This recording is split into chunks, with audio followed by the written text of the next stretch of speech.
Largo Trindade Coelho e Chiado, Lisboa.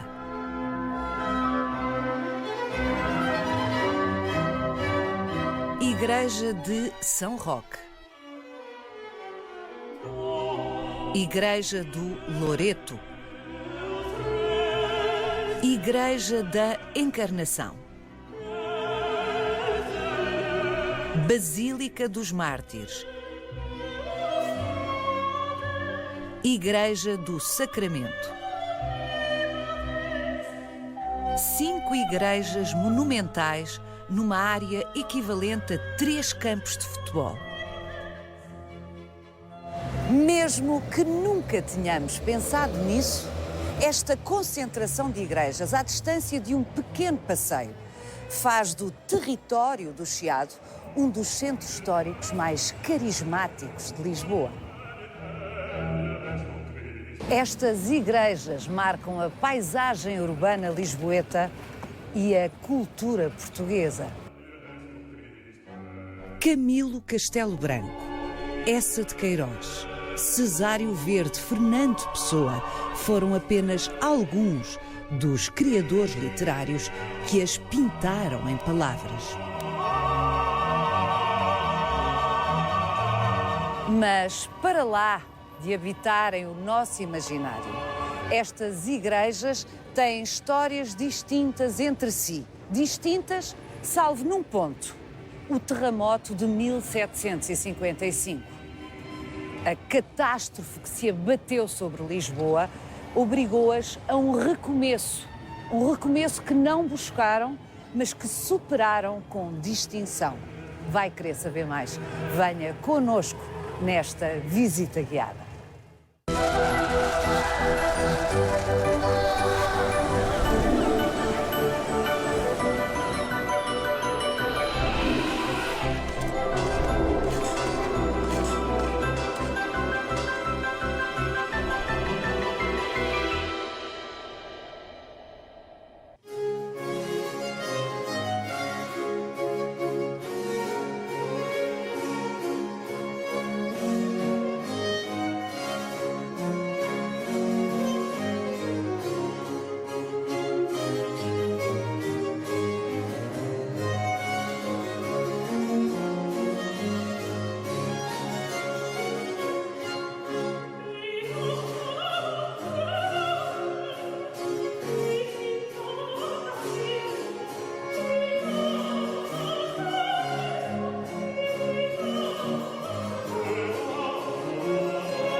Se há igreja em que a sacristia rivaliza com a nave, é a igreja de São Roque. É magnífico isto. É fantástico, até porque temos obras-primas da autoria de André Reinoso, que é o grande autor que vai ilustrar nesta circunstância a vida de São Francisco Xavier. Devo explicar que esta igreja de São Roque começou por ser uma pequena ermida, nascida em 1506 por ocasião da Grande Peste. São Roque é o patrono da proteção da peste e, por isso, essa pequena ermida foi dedicada a São Roque e essa evocação chega até nós. Mas, 50 anos depois, torna-se a casa professa dos jesuítas. E começamos a ter toda esta riqueza extraordinária. E, sobretudo, tendo em consideração que Dom João III dá uma especial proteção aos jesuítas em razão da necessidade da missão, dos missionários. Eu não me esqueço que uma vez, estando a visitar as Ilhas Molucas, em Ternate, o atual Sultão de Ternate dizia-me assim: para nós os portugueses são pessoas sempre simpáticas, porque ou são missionários ou mercadores. Isto era na história. E justamente nós encontramos a presença, desigradamente, a grande referência missionária, que é São Francisco Xavier. Bom, mas neste templo o protagonista é São Roque. E, ao que sei, o Guilherme de Oliveira Martins é irmão de São Roque, pertence à Irmandade de São Roque. E esta é a capa que usam, não é? Exatamente, Os irmãos é a OPA dos Irmãos de São Roque. Está aqui o símbolo, está aqui o cão com um pão na boca, que significa naturalmente a invocação da lenda de São Roque. São Roque contraiu a peste e vai viver afastado. E descobrir-se-á que há um cão que o vai alimentando. São Roque cura-se, mas a verdade é que fica lá como grande referência, a referência fundamental de proteção relativamente a essas doenças que, infelizmente, tinham uma presença muito forte. E é um santo que vai ter, de facto, um culto muito significativo. A Irmandade nasce no início do século XVI, nesse momento da peste aqui na cidade de Lisboa, mas esta Irmandade tem uma característica muito especial, é que reúne 3 Irmandades. A Irmandade mais antiga, que é a Irmandade da Misericórdia, não podemos esquecer a Rainha Dona Leonor. Fundou a Misericórdia. Fundou a Misericórdia. E depois temos a Irmandade dos Carpinteiros de Machado. Tiveram um momento em que se separaram da primitiva Irmandade de São Roque, mas hoje, felizmente... Voltaram a casa. Voltaram a casa. E hoje as 3 Irmandades estão reunidas numa só, que é a Irmandade da Misericórdia. E os senhores, quando reúnem, põem a OPA. Os cerimoniais, nós usamos a OPA, nos cerimoniais. Mas há uma característica que a OPA tem, que é o capuz. Vamos colocá-lo aqui no nosso companheiro. Este capuz é muito significativo. Representa, afinal, a possibilidade de fazermos o bem, fazermos as obras de misericórdia, sem que sejamos vistos. Não podemos esquecer, afinal, o que dizem as Escrituras. A mão esquerda não deve conhecer o bem que faz a mão direita. E a que bem se dedica a Irmandade de São Roque? Numa cidade tão grande quanto é Lisboa, nós temos que compreender exatamente a situação de quem é carenciado, de quem está em exclusão, de quem é pobre. E essa atenção traduz-se em? Nós, felizmente, vivemos aqui paredes meias com a Santa Casa da Misericórdia e, portanto, temos a possibilidade de conhecer quais são essas situações relativas. Sinalizá-las e articular com a Santa Casa. Agir. Depois, as atividades de culto. E algo muito importante é que muitas vezes as pessoas falecem, não têm familiares para fazer o seu funeral religioso e a Irmandade apoia nesse domínio. Guilherme, um bocadinho nos antípodas daquilo sobre que nos esteve a falar, a propósito da Irmandade de São Roque, essa sensibilidade, essa atenção com os mais fragilizados de entre nós, eu pedia-lhe que nos guiasse pela pérola maior da Igreja de São Roque e uma das grandes pérolas do país, a Capela de São João Batista. Vamos até lá? Vamos até lá.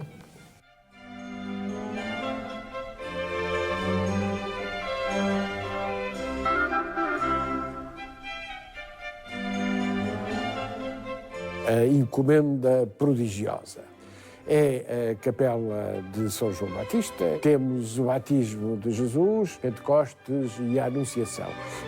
Tem uma particularidade. é feita em pedras preciosas. Quando Norberto Araújo fez a descrição desta capela, disse: ela, se não fosse o exemplo da arte no seu esplendor, seria um ótimo museu de mineralogia e de geologia, porque temos aqui um conjunto extraordinário de pedras preciosas. É uma joia em Ponto Grande. É uma joia em Ponto Grande.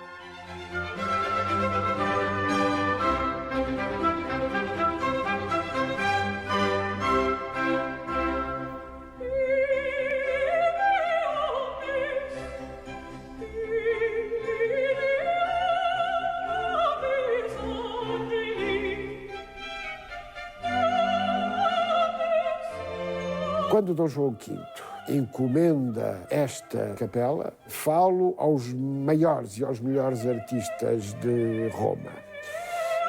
A capela, para ser construída, obrigou a que na Piazza del Popolo se organizasse um sistema para que as diversas peças pudessem ir sendo feitas para depois poderem aqui ser montadas. Construir uma espécie de puzzle. Um puzzle, exatamente. Numa praça de Roma. Exatamente. Para depois ser junto. Chegado a Lisboa. Chegado a Lisboa. A encomenda prodigiosa. Porquê é que esta capela se chama de São João Batista? Exatamente a invocação do próprio rei. Era, naturalmente, o santo protetor do rei Dom João V, São João Batista.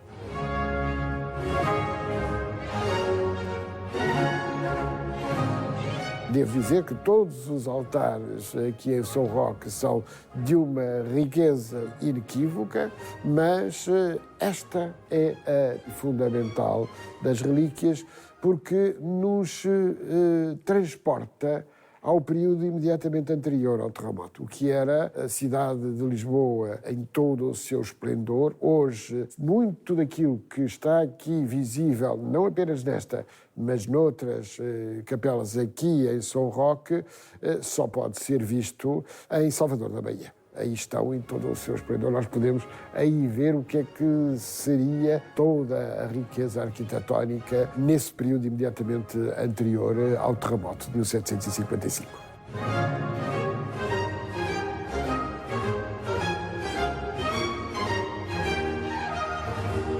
Nada disto era possível sem o ouro e os diamantes do Brasil.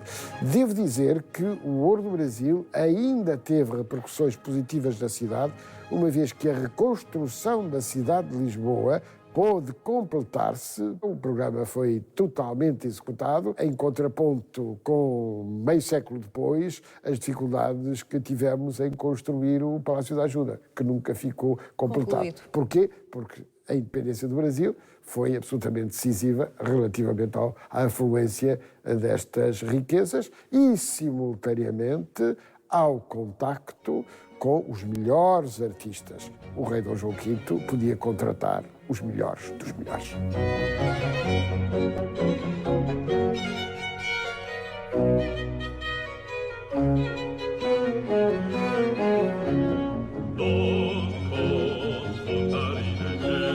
Nós estamos num sítio muito importante para a cidade, porque estamos numa das portas da cidade no tempo do rei Dom Fernando. Aqui, pela Rua da Misericórdia e Rua do Alecrim, segue a muralha fernandina e há partes, fragmentos ainda que estão dentro dos edifícios. Aqui eram as portas de Santa Catarina. Esta porta foi testemunha do cerco de Lisboa de 1384, em que o rei, pretendente à coroa portuguesa, Juan I e a sua mulher, Rainha Beatriz, que apenas tinha 12 anos nessa altura, estiveram aqui e levantaram o cerco porque a jovem rainha contraiu peste. Por outro lado, este lugar ainda tem outra referência, que é a seguinte, é que a porta teve que ser aberta quando do casamento de Dom João V com Dona Mariana da Áustria, para haver aqui um cortejo imponente que entrou por aqui, mas tinha que se abrir as portas. Porquê duas igrejas? Havia uma ermida, a ermida de Santo António, que é onde hoje está a igreja de Nossa Senhora do Loreto. A ermida de Santo António foi adquirida pela comunidade dos italianos em Lisboa. E como os italianos adquiriram a Ermida de Santo António, tendo-a rebatizado e dando-lhe o orago de Nossa Senhora do Loreto, e daí a encarnação. A encarnação nasce exatamente para preencher esse vazio. Daí dizer-se que em Lisboa a encarnação é filha do Loreto. Ai, que engraçado.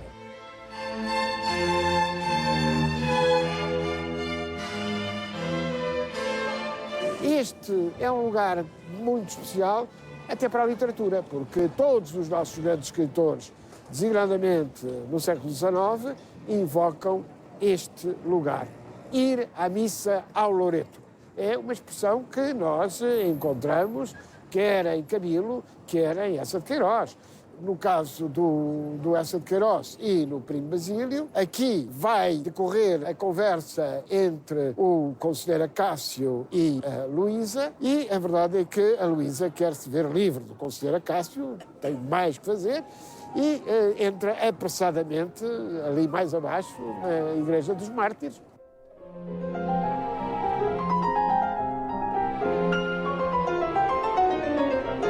Outro episódio que aqui ocorreu, verídico, Cesário Verde vinha de entregar os seus artigos ali ao Diário de Notícias, que era aqui no Bairro Alto, passou aqui em frente da Veneza e os janotas, brincando com ele, disseram: "Oh, Cesário Azul."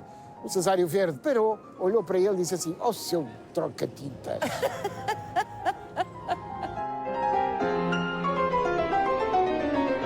Neste território que lato sensu chamamos de Chiado, está muito vivo no nosso imaginário, tenhamos ou não lido o poeta Cesário Verde, o poeta Fernando Pessoa, que também faz alusão a este lugar e a estas igrejas. Ou do Chiado, que ali está, invocado. Exatamente, mas há uma perplexidade.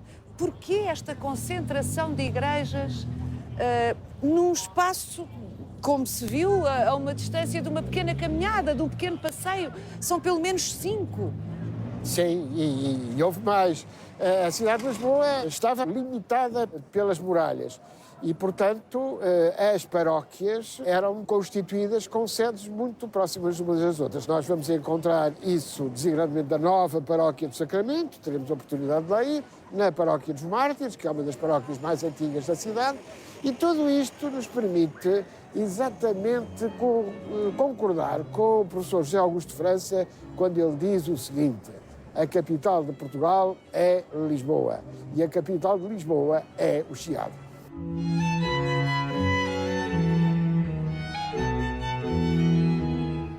Guilherme, é uma pena hoje não podermos entrar na Igreja do Loreto, a Igreja dos Italianos, porque estão ainda em obras, porque vão celebrar 500 anos, que é uma coisa extraordinária. Estamos perante a fachada, que é um dos elementos mais ricos da Igreja do Loreto. Porquê? Exatamente porque os italianos pediram a artistas como Brunelleschi ou Bernini que nos trouxessem aqui alguns apontamentos que temos na fachada, designadamente de um lado e do outro do brasão papal. Temos depois as estátuas de São Pedro e de São Paulo.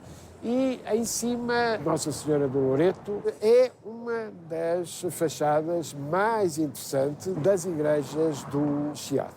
Ao que sei, a comunidade responsável pela Igreja do Loreto não responde ao Patriarcado de Lisboa. E é uma situação à parte. Esta igreja nasce quando Lisboa é a grande capital marítima da Europa. E sendo a grande capital marítima da Europa, os italianos têm aqui um papel importante no comércio, mas também nas artes de navegar. É essa a razão pela qual a comunidade é tão importante e tem meios suficientes. É preciso explicar. Pensar sempre. Meios suficientes Dinheiro. para comprar um terreno que correspondia a uma igreja que era sede de paróquia e que deixa de o ser, mas em benefício, naturalmente, da contrapartida. E há uma tipologia diferente de pessoas que frequentam ou frequentaram ao longo dos séculos a Igreja do Loreto e a Igreja da Encarnação? Isso há, indiscutivelmente, nós vemos isso na literatura. O Loreto e os mártires são, em momentos sucessivos diferentes, as grandes referências. Temos isso muito bem descrito, quer no Primo Basílio, quer nos Maias, do Eça de Queiroz. Portanto, o Loreto era, de facto, uma referência. Vamos entrar na Encarnação? Vamos.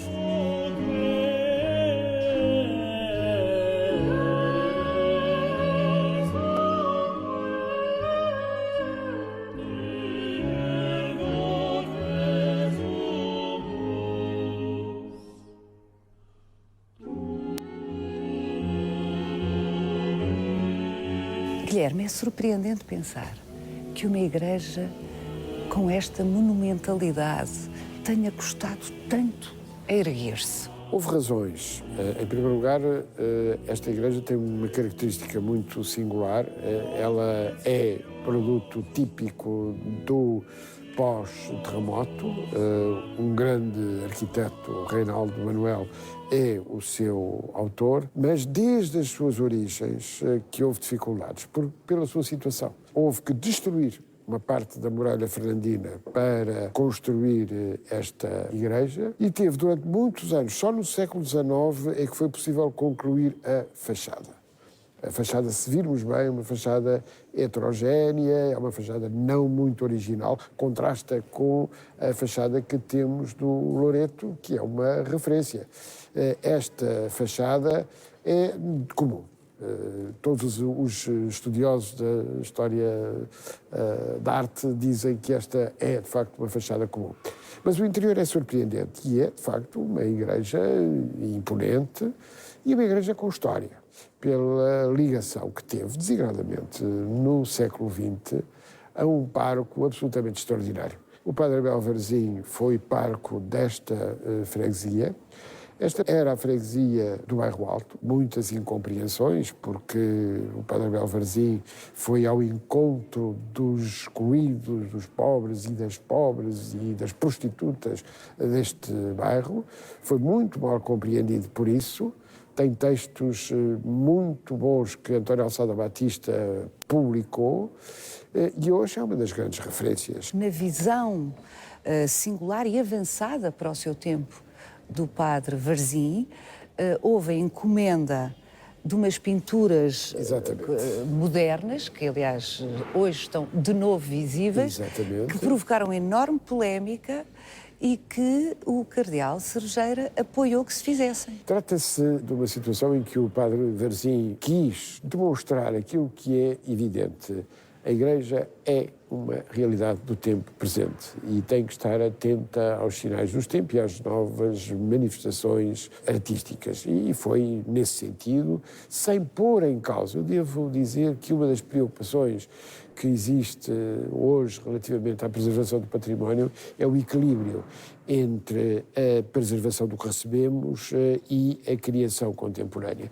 É muito interessante, Guilherme, porque precisamente um dos testemunhos visíveis dessa visão tão avançada que tinha o padre Varzim são essas pinturas encomendadas a Sousa Araújo, sendo que essas pinturas são dos anos 50 do século XX, atendendo a que o Concílio Vaticano II termina em 1965. De facto, o padre Abel Varzim integrava-se num movimento que preparou, de alguma maneira, o terreno para o Concílio Vaticano II. É indiscutível.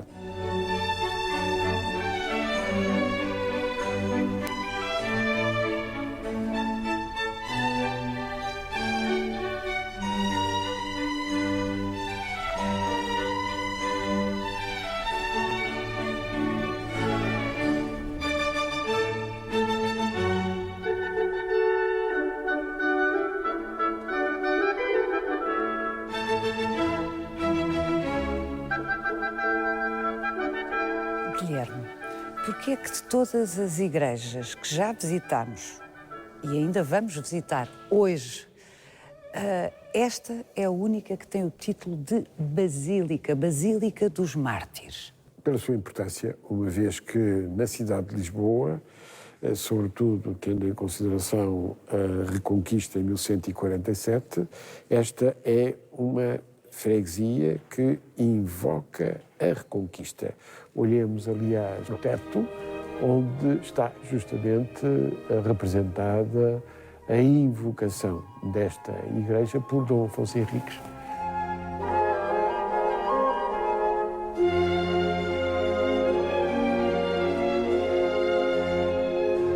É uma das primeiras freguesias aqui da cidade de Lisboa e é um título honorífico dado pelo próprio Papa.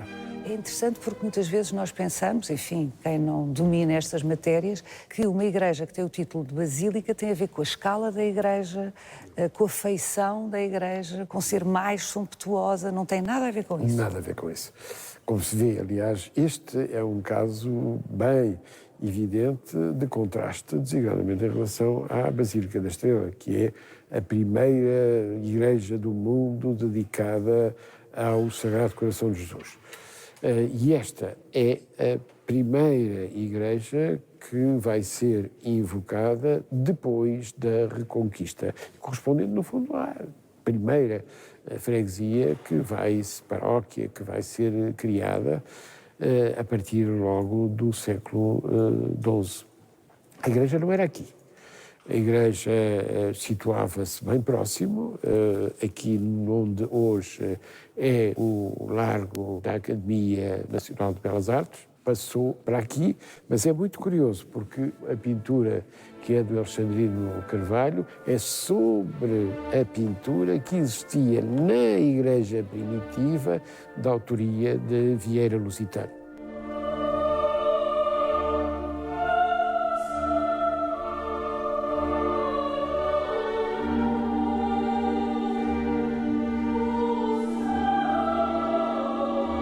Na invocação da cidade de Lisboa, é preciso ver que estes mártires são os mártires da Reconquista.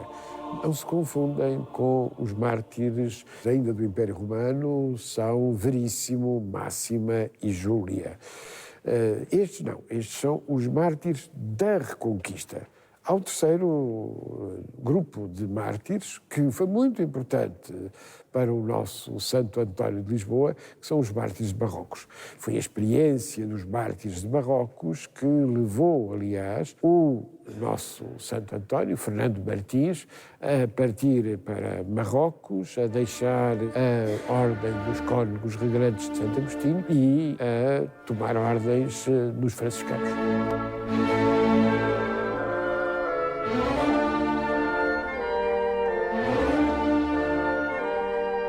Nós temos, do lado direito, São Vicente Mártir, que é o padroeiro da cidade de Lisboa. Aliás, quando nós vemos as armas da cidade de Lisboa e vemos os corvos e a barca onde os corvos se encontram, é a invocação de São Vicente Mártir, cujo corpo chegou ao promontório de Sagres e depois vem aqui até Lisboa. É uma referência fundamental na tradição cristã da cidade. Frei Bartolomeu dos Mártires. São Bartolomeu dos Mártires. Mártires aqui é porque ele nasceu aqui, nesta freguesia dos Mártires. E é o mais célebre. É uma designação do local, não é? Exatamente. É o mais célebre filho desta freguesia e um dos mais célebres filhos da cidade de Lisboa. Teve um papel muito ativo no Concílio de Trento, sendo grande amigo de São Carlos Borromeu.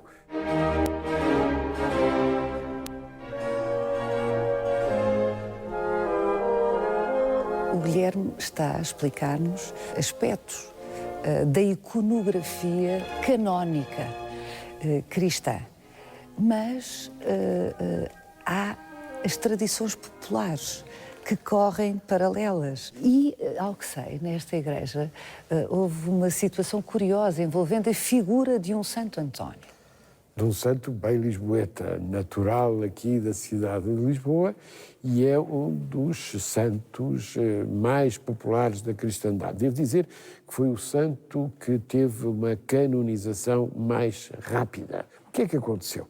Aconteceu aqui, nesta mesma igreja, que uma outra figura, não a figura de Santo António, que aqui está, mas uma outra figura que tinha um menino no braço esquerdo, aliás, uma figura barroca, muito bonita. Em determinado momento, o parco, na circunstância, perguntou a uma senhora que aqui estava, muito simpática, perguntou-lhe, mas por que razão é que não têm um afeto tão grande? Faltavam flores, faltavam velas, e, portanto, era alguém que era muito marginalizado no conjunto aqui dos altares.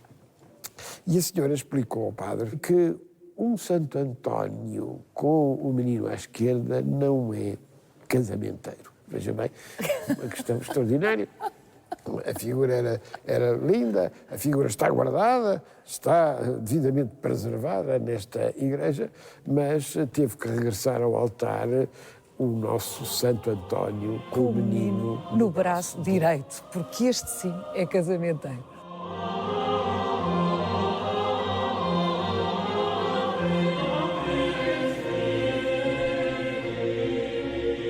De uma forma menos engraçada, eu não posso deixar de reparar aqui, na Basílica dos Mártires, em duas figuras que estão rodeadas, literalmente, por ex-votos. Um sítio tão cosmopolita, neste tempo tão desacralizado, é incrível verificar como a prática dos ex-votos continua tão viva. A religião popular tem um papel muito importante, nós conhecemos isso. E, obviamente, aqui no coração da cidade, aqui numa igreja tão importante quanto é a Basílica dos Mártires, isso nota-se de uma forma evidente. Vamos até à Igreja do Sacramento? Vamos.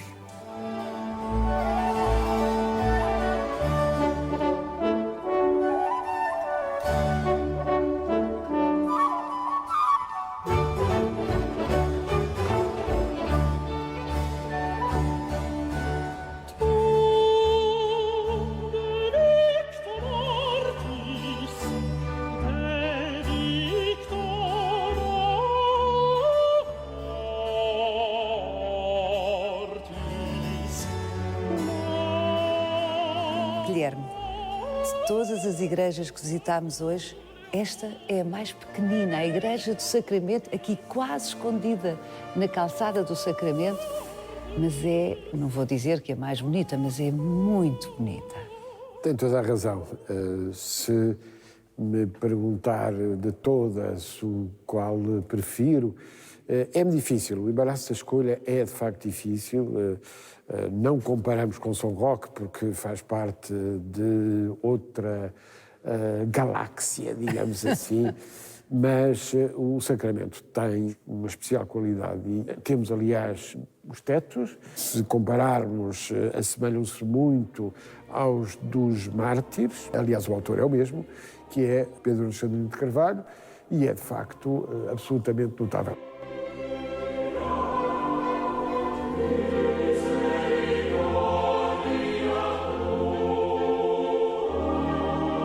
É um bom exemplo de um restauro que nos revela toda a arte no seu esplendor. Esta paróquia foi criada de novo no princípio do século XVI e estavam em negociações. O proprietário especulou um pouco com o preço. Mas o Conde, exatamente, de um terreno um bocadinho mais adiante, porque, entretanto, o Conde de Valadares, proprietário do edifício que aqui está em frente, disse não, eu dou um terreno em melhores condições. Portanto, esta igreja é o resultado de um mecenas, exatamente, o Conde de Valadares, que compra o terreno ao tal especulador, proprietário especulador, e oferece-o para que se construa esta igreja.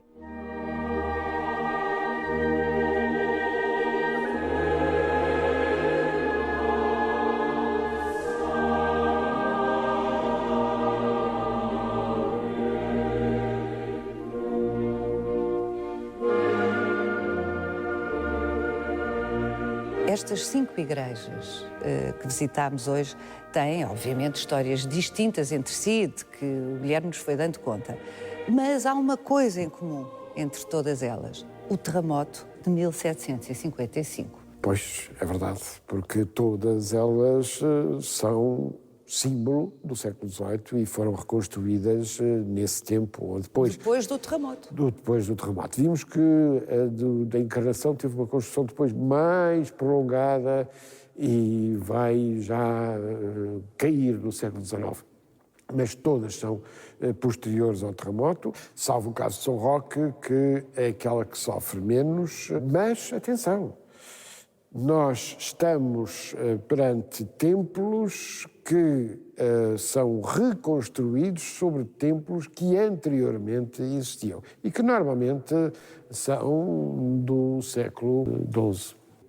É o mais antigo, os mártires, e depois são do século XVI. Estamos numa zona especialmente sensível, porque esta era a zona do Carmo e da Trindade.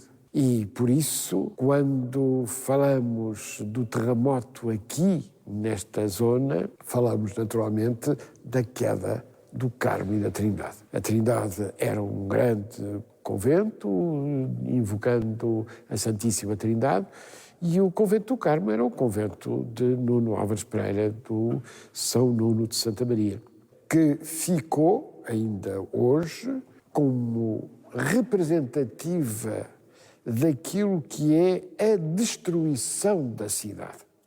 Nunca foi feita a reconstrução do Carmo. E é uma espécie de memória viva daquilo que aqui aconteceu. Mas, Guilherme, não obstante ter por origem essa catástrofe inominável que foi o terremoto de 1755, a feição que vemos hoje nestas igrejas, que é uma feição do século XVIII, é magnífica e de alguma forma, foi uma prova não buscada, mas superada. Além disso, há órgãos fantásticos que estão também a ser recuperados, como é o caso aqui em Sacramento. Mas é preciso recordarmos que no plano musical o reinado de Dom João V, imediatamente antes do terremoto, é, no contexto europeu, fantástico relativamente à participação dos artistas portugueses no melhor que se fazia nessa altura neste domínio artístico. Vamos ouvir um bocadinho as qualidades que o órgão da Igreja do Sacramento tem, agora que está a ser recuperado por António Simões, que vai tocar um pouco para nós, para que possamos todos testemunhar que maravilhoso órgão é este que está de novo a voltar à vida.